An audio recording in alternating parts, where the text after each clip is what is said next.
Hey everybody, Diana here with Coming to Me. Good morning. Just wanted to talk to you all. We know that this quarantine thing is about to end, and what do they say? Outside is about to open up, and how Jamaicans say, "Otadora a keep soon," I guess. But I just wanted to come on here. But before I start talking, please like, subscribe, share this video if it resonates with you, if you feel any sort of connection to what I'm about to share with you all. I would really appreciate it. But back to what I was talking about. So yeah, so now like this quarantine thing has kind of become the norm, right? And there's a letting up of the regulations and stuff like that. So but we all kind of can realize that life is never going to really be the same. And it is what it is, But yeah, so I think it's for a lot of people, it was a time of social isolation where they felt separate and separated from other human beings, other people, being controlled and so forth. And there were some of us that felt like it was a moment, a pause, a slowdown of this momentum that, kind of forced us to kind of go within, for those of us that were willing to do it. Or those of us that it was maybe more of a new thing to do that, right? But I can say for me, it was definitely a moment of introspection with my little note cards again. So if you notice me looking down, I noticed that there, of course, tons of lessons, like, how connected we are and how much control we think we may or may not have. And just that there's just so many lessons. But for me, I just wanted to come on with you all this morning. Happy morning, good morning, grand rising to you all as well. But I wanted to come on here and kind of just think and just share 3 things for me. 3 things that this quarantine has confirmed and reconfirmed and shown me over and over that are lessons that I myself need to integrate and really work on, right? And just 3 major keys that were constantly showing up and showing themselves to me, because this is what this life is. It's a school, and we're here to learn and to attempt to master this human experience and to fit as much of as much divinity into this body as we possibly can, so that we can walk this life as a human being, as divinely as possible, right? So basically, the first thing that I learned, and I think it was constantly just confirmed to me, was that the most important, and look at my plant babies, just to digress a little. And look at them, they're so beautiful. And they all have names. That's Fiona, she was my first fiddle leaf fig tree. But okay. And if you guys want some tips, my mama is like this, I'm gonna start a YouTube for her because she's like the Haitian green thumb lady. She can make anything grow. And I think some of her good juju, good vibes have rubbed off on me. And now I'm able to grow things and my plants don't die. It's miraculous for me. But yes, so the first thing for me, number 1, has been that the most important relationship that we have is with ourselves. We think all these relationships with friends and this and that and co-workers are of the utmost importance, and they're important, they're significant. Human beings need connection. I think I've read places that they say if a baby isn't touched and caressed and connected to with a parent or some caregiver, the baby can pass away, even if it's fed and it's clothed and it's sheltered.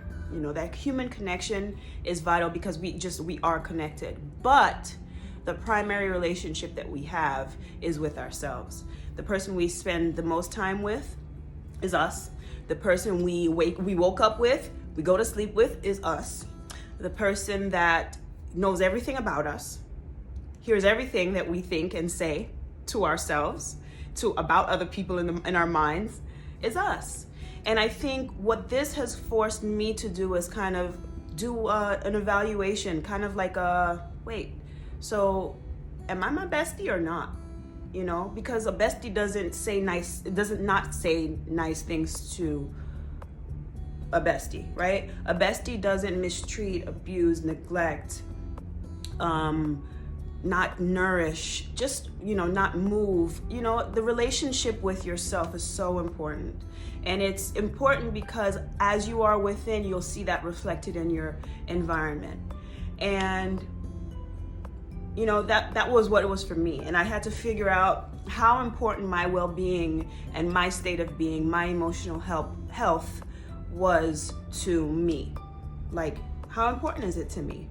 Am I going to allow the energy environmentally outside, the anxiety, the pressure, the angst, the fear, the anger, all the things that I felt during the beginning of this quarantine and I felt very sensitive to, am I going to kind of check in with myself and take care of myself and nurture myself and have, love myself, enough so that I can have a little bit of a buffer when it comes to having to go out into this world. It's super important. Our relationship with ourselves is our primary relationship. And it's true, if you don't treat yourself well, and I've said it before many times, if we don't treat ourselves well, if we don't think about ourselves, and it's mind you, I'm not talking about that distorted version that exists, that version that is on the more narcissist type end, and I kind of just have stopped using those terms, even because it really, narcissists are just very wounded people that don't have the coping mechanisms, and they were not taught empathy in youth, and so they're human in themselves and they deserve compassion as well, right? Even though they treat other people poorly and stuff, but it's just a spectrum, and they're human beings, right? But ultimately, we don't want that distorted version of self-care and self-love. We want the version that is really edifying, and it's just kindness within, so a reflected kindness outwardly, right? That's the type of self-love I'm talking about. Not I need to get me this, $3,500 bag because, I deserve it and I self-care. No, because really, how are you saving for a future? Yes, you should live through today, but you should also secure yourself, make yourself comfortable in that way. So that was one thing that I learned primarily, my relationship with myself, and what do I have to do to edify that relationship? I got to spend time with myself. Ain't nothing wrong with being alone, and we have to be, and the discomfort that we get from being alone is really primarily because we don't want to have to deal with the thoughts and that degradation that we put upon ourselves of being alone and not feeling worthy. Because a lot of times when we're alone, that's when the thoughts come, right? That's when the anxiety kicks in, that's when the depression kicks in, and we have to learn how to sit in that discomfort and kind of work through those wounds and that pain, so that we can heal, so we can really live a beautiful, bountiful, healthy life. So it brings me to my point number 2. The second thing that I learned, or kept on getting reconfirmed for me during this quarantine, has been about boundaries.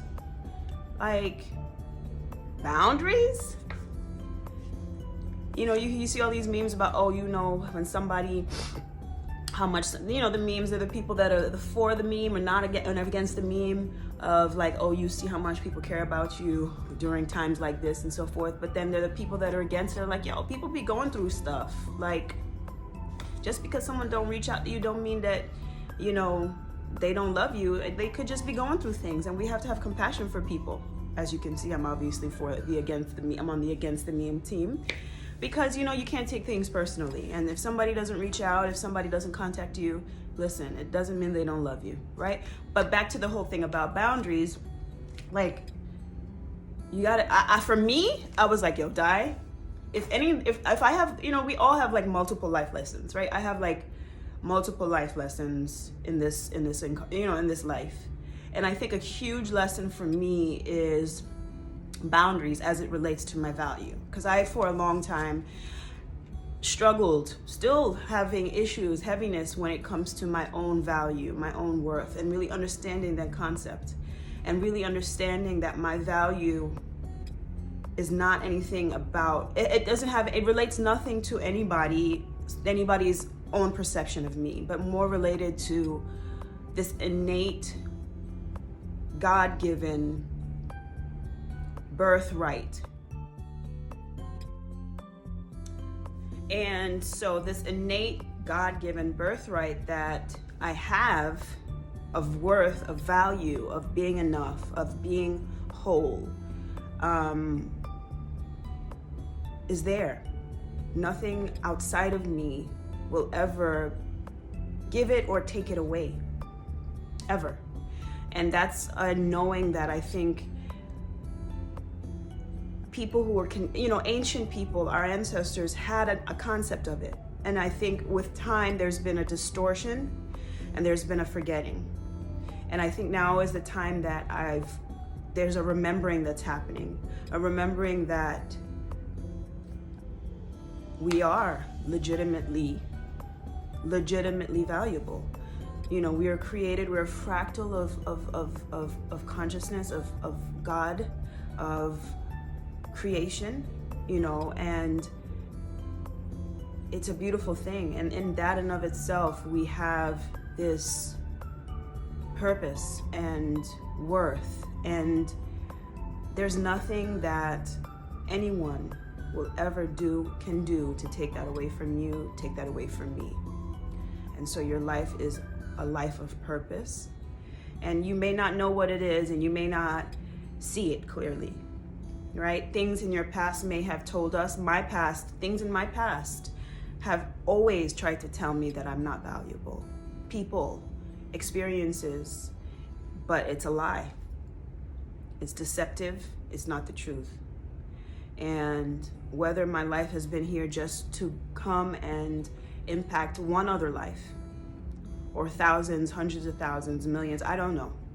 But no matter how many people it is here to impress and imprint upon, it's of value, because I am of value.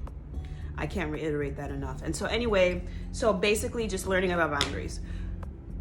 Thinking that I did have boundaries and realizing, but the thing is, as we learn, as we grow, and as our awareness increases, we become more aware of that's a boundary. And it's how fine-tuned, boundaries are so nuanced, and they make you think that, it means a saying no. It's really, really fine-tuned. It's super, and I'm nuanced, and I'm picking up words from my teacher. It's very, very, it's super fine-tuned. A boundary, and it's relative to each individual, because you can, say for example, you're dating a dude.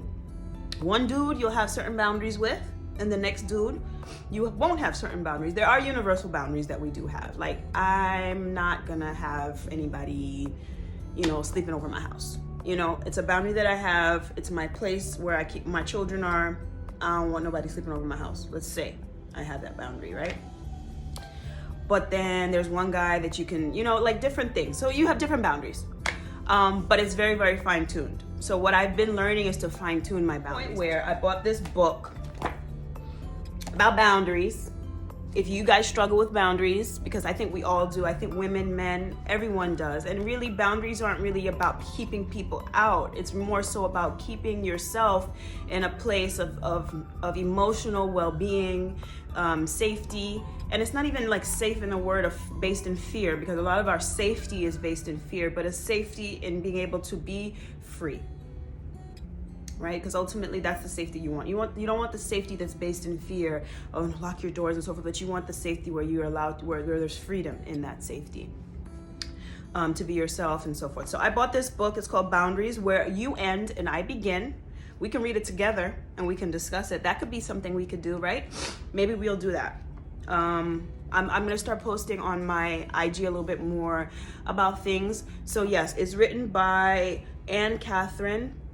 And it's one of the top 10 books on relationships and just relationship with the self, with family members and so forth. So it's about boundaries. And I want to fine tune that because in a recent situation, I realized that I had moments of, I was able to recognize, that's the first boundary that I compromised. Oh, that's the next boundary that I compromised. Oh, that's the next boundary that I compromised. Oh, that's the next boundary that I compromised. And so what happens is when we do this and we build this momentum of compromising boundaries, I've learned in this thing of boundaries that, people that love you, real love, true love, respects your boundaries. When you really love somebody, when you really care about someone, you care about your own boundaries, first of all, right? And if someone's not caring about their own boundaries, you got to question how much they'll care about your own.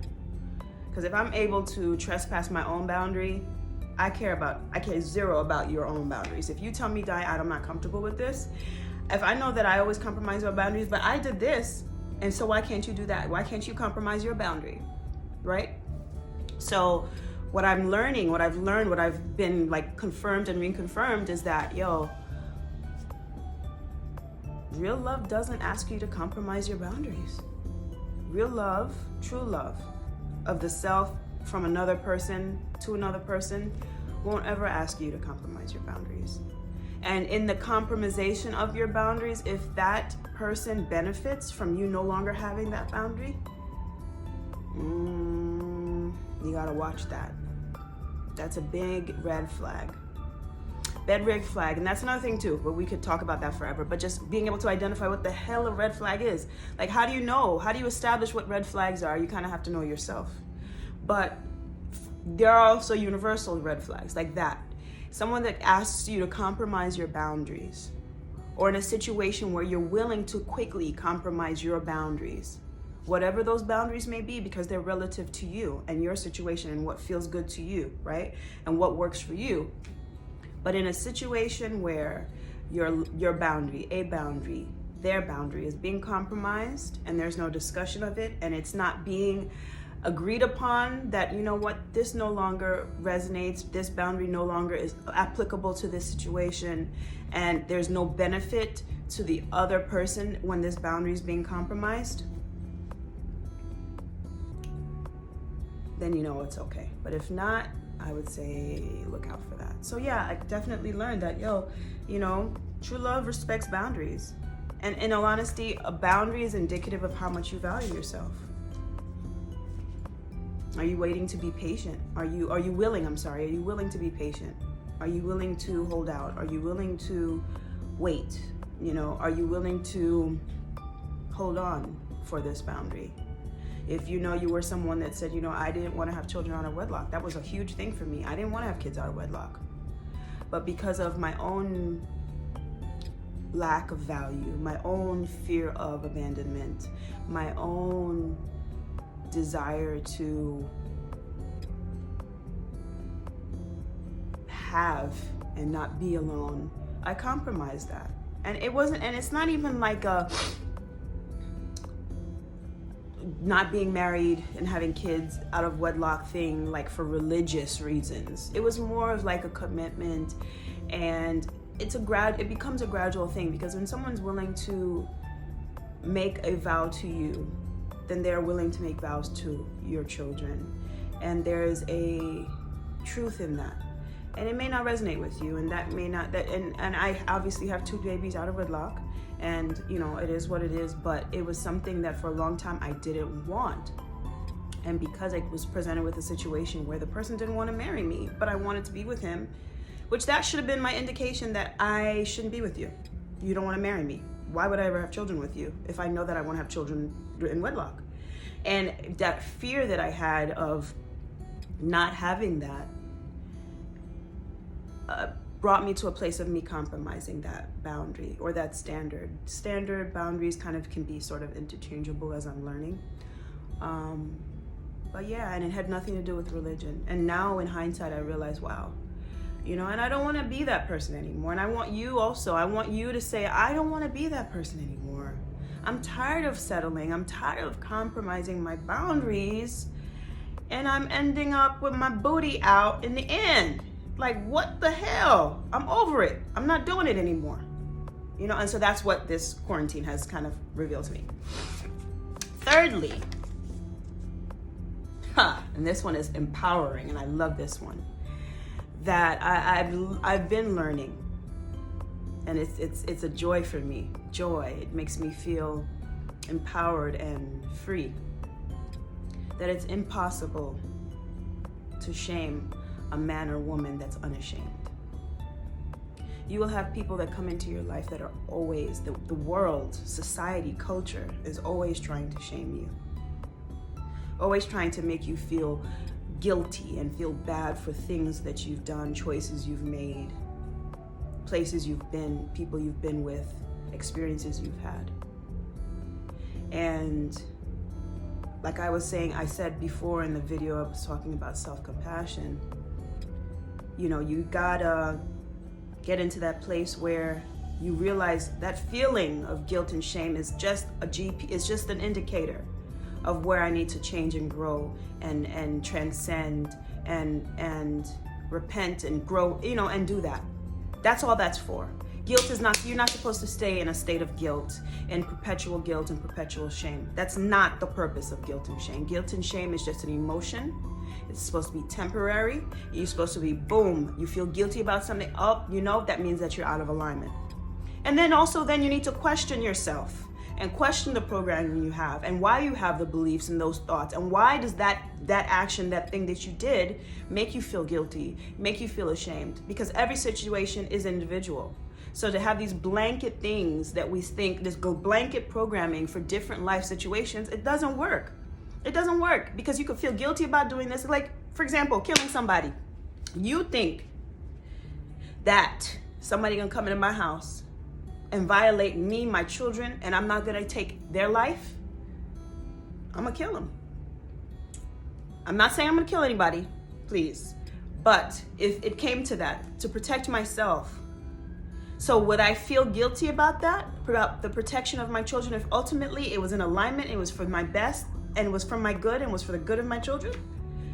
But then now going and doing something with ill intent, out of maliciousness, out of greed, out of a place of out of alignment, right? From a place of out of alignment, I guess, and doing something and murdering someone. It's the same action, right? And there could be a blanket programming that you should not kill anybody, right? But can you see that there could be a certain level of questionability?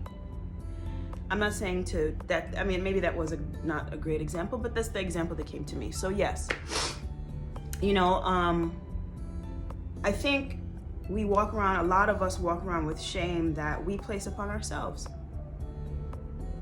And I came into a recent situation where there were attempts being made to shame me. And I told that person, I was like, listen, you're not gonna shame me for nothing. I own everything that I do. I've done every place that I've been, because I know it was with purpose. Every man that I've dated, every person that I've been intimate with, everything that I've done and said, I can own up to it. I'm in a place where I can own up to it. And if questioned about it, I won't be ashamed, because I've reconciled. Reconciled, for me, the word reconciliation, the word repentance, what it means is just a change in behavior. Having the guilt, having the shame. I've dealt with guilt and shame. The feelings always come up. It's natural. You're supposed to. Emotions are important, because that's our energy. Emotions are energy. They're the ones that are the indicators of how we need to move and how we need to act. They're the things that let us know, this may not be a good situation, or that person might not be, and we don't trust it, because our emotion is very tied to our intuition. We think it's not, but it is. You know, we get the intuition, and then we get the emotion, and then our bodies, our minds try to interpret, and then sometimes we listen, sometimes we don't, right? But back to the shame thing, like, you're not gonna shame me. I've already reconciled this. I've already shown myself compassion. I know I'm human. Guess what though? It's not gonna happen again. And I've changed I'm going to change my behavior. I'm gonna change this action. It's not gonna repeat itself. It's not gonna happen again. And the way it is because I'm going to bring awareness to it. Whatever it is that I have to change, whether I have to build a stronger boundary, whether I have to have more faith, whether I have to be more patient, whether I have to be more kind and loving to myself, to others, whatever the situation may be. Don't let people shame you. Own your stuff, or else it's gonna own you. Don't let anybody shame you. It's impossible to shame a man or a woman. A woman, man. As a woman, I can speak from a woman's perspective. It's a constant shaming, constantly trying to shame people. Women, society is always trying to shame us. Men are constantly trying to use shame as a form of manipulation. Don't let it happen. Don't make nobody make you feel bad for nothing you did. Nothing you've said, nothing you've done. If you've come to terms with it, guess what? And you've changed it, that's it. If you're living in the same pattern, you know, and you see there's nothing wrong with it, then you've come to terms with it. But don't let nobody shame you. And even more so, if someone is trying to shame you and use shame and guilt as a tactic to manipulate you, it says a lot more about them than it does you. It's a very ugly quality. Ugly. And it looks like I'm getting personal because it really like, I would see that there's this woman. I bought a shirt even. That's how serious I am about it. I bought a t-shirt that says it, that's written, "It's impossible to shame an unashamed woman." Because I couldn't resonate with it, because I didn't understand it, because maybe I was never able to recognize. Because now in hindsight, I'm like, oh, that one tried to shame me. That relationship, that dude tried to shame me. Oh, he tried to make me feel. You know, when I do want to talk about, oh, I guess you don't know about what kind of, I guess you ain't never been with these kinds of men, I guess the men you used to. That's trying to shame you. Listen, don't come for me. Don't come try to shame me about none of the men that I used to be with, because guess what? All those men taught me something. And I'm grateful for them. I'm appreciative of them. And I'm not ashamed of being with that type of man, because guess what? That's where I was. That's what I had to learn from, and that's where I needed to be. God put me there because that's where I needed to be in that situation, so that I can learn the lessons that I learned. So don't shame me, because that means you're trying to shame God, and God doesn't do anything by accident. You know what I mean? Listen. But that's basically it, because I've been rambling and it's been a long enough video. But that's it. 3 things, baby. And so that's really what it is. You know, like, there's been tons of other lessons for me, but that's major. Like, your primary relationship is yours with yourself. Do you know you? Do you love you? How you feel about you? Are you important to you? Boundaries. What do boundaries mean to you? Let's read this book together. Let's read this book together, and we can discuss it. And I'll start discussing. We could discuss this book together. I'm interested. Who's down? Let me know in the comments if y'all really want to read this book with me. I bought it on Amazon. It might have been $10. Let's do it. Let's edify ourselves together. Let's read this book on boundaries. And 3, don't let nobody shame you.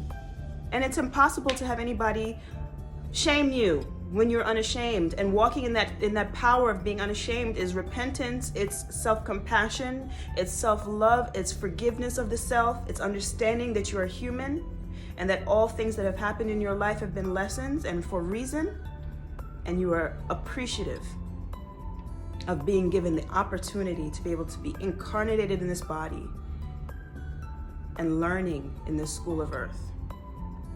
So that's it. That's my morning rant. I love y'all so much. I thank you so much for taking time and investing a couple of minutes just to kind of hear some words that Diana Shanoon from Brooklyn, New York, living in North Miami Beach, Florida, has for you. I appreciate it.